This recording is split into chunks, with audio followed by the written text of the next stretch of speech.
علیکم ورحمۃ اللہ وبرکاتہ۔ بسم اللہ، الحمدللہ والصلاة والسلام علی رسول اللہ وعلی آلہ وصحبہ ومن والاه۔ ناظرین کرام، جیسا کہ آپ لوگ جانتے ہیں کہ سردی کا موسم شروع ہو چکا ہے، اور اس موسم میں ہمارے بعض بھائی ایسے ہیں جو وضو کرنے سے کتراتے ہیں، یا اگر وضو بھی کرتے ہیں تو جلد بازی میں اس طرح سے وضو کرتے ہیں کہ ان کے اعضائے وضو میں سے کوئی نہ کوئی حصہ خشک رہ جاتا ہے، یا ان کا وضو کامل اور مکمل نہیں ہو پاتا ہے۔ تو ایسے لوگوں کے لیے ایک بہت ہی پیاری اور دلچسپ حدیث ہے۔ اللہ کے رسول صلی اللہ علیہ وسلم نے ارشاد فرمایا،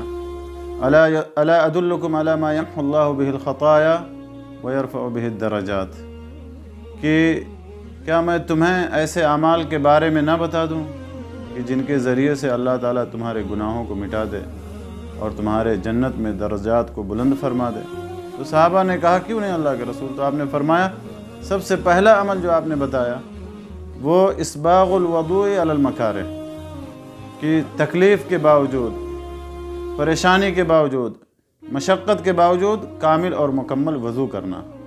کامل اور مکمل وضو کرنے سے یہ مراد نہیں ہے کہ پانی زیادہ جو ہے گرایا جائے، یا پانی زیادہ استعمال کیا جائے، یا اسی طرح سے اعضائے وضو کو 3 بار سے زیادہ دھویا جائے،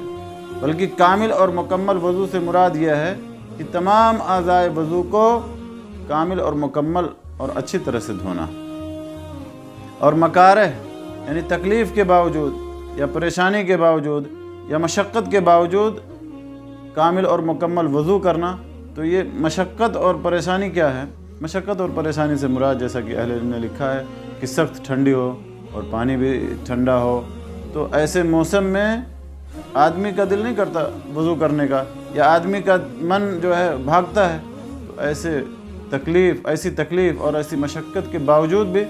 آدمی کامل اور مکمل وضو کرے تو اللہ تعالیٰ اس کے درجات کو بلند فرماتا ہے اور اس کے گناہوں کو مٹاتا ہے۔ اسی طرح سے سخت گرمی میں بھی، یا کوئی بھی مشقت اور پریشانی ہو اور اس کے باوجود آدمی کامل اور مکمل وضو کرے تو وہ اس اجر و ثواب میں، یا اس حدیث میں جو بیان کی گئی فضیلت ہے اس میں شامل ہے۔ دوسرا عمل جو نبی صلی اللہ علیہ وسلم نے اس حدیث میں بتایا وہ ہے کثرۃ الخطی الی المساجد، مسجدوں کی طرف چلنے کی وجہ سے پاؤں کے نشانات کی کثرت، یعنی جس کا گھر جتنا زیادہ دور ہوگا اور مسجد کی طرف پیدل چل کر کے آئے گا تو ظاہر سی بات ہے اس کے پاؤں کے نشانات زیادہ ہوں گے، اور جتنے زیادہ اس کے پاؤں کے نشانات مسجد کی طرف ہوں گے اتنے زیادہ اللہ تعالیٰ اس کے گناہوں کو مٹائے گا اور اس کے درجات کو جنت میں بلند فرمائے گا۔ تیسرا عمل جو نبی صلی اللہ علیہ وسلم نے اس حدیث میں بیان کیا وہ یہ ہے انتظار الصلاۃ بعد الصلاۃ، ایک نماز کے بعد دوسری نماز کا انتظار کرنا۔ جیسے کہ مثال کے طور پر ایک نماز ختم ہو جائے تو مسجد میں ہی بیٹھ کر کے دوسری نماز کا انتظار کرنا، اور یا تو مسجد سے نکل جانا لیکن نماز کے انتظار میں اس کا دل لگا رہے، جیسا کہ نبی صلی اللہ علیہ وسلم نے ایک اور حدیث میں فرمایا کہ اللہ تعالیٰ 7 قسم کے لوگ ایسے ہیں جن کو اپنے عرش کے سائے میں جگہ دے گا جس دن کوئی اور دوسرا سایہ نہیں ہوگا۔ اس میں سے ایک شخص ایسا بھی ورجل قلبه معلق بالمساجد، کہ جس آدمی کا دل مسجد میں لگا رہتا ہے۔ پھر آخر میں نبی صلی اللہ علیہ وسلم نے فرمایا فذلکم الرباط، کہ یہ اعمال ایسے ہی ہیں جیسے کہ سرحد پر پہرے داری ہے۔ تو ہمیں چاہیے کہ ہم سردی کے موسم میں جو ہے کامل اور مکمل وضو کریں، اسی طرح سے ان اعمال کو بھی اپنائیں جو اس حدیث میں بیان کیے گئے ہیں، تاکہ ہمارے درجات بلند ہوں اور اللہ تعالی ہمارے گناہوں کو مٹا دے۔ اللہ سے دعا ہے کہ اللہ آمین پر عمل کرنے کی توفیق بخشے، آمین۔ وآخر دعوانا الحمدللہ رب العالمین، وصلی اللہ علی نبینا محمد وعلی آلہ وصحبہ۔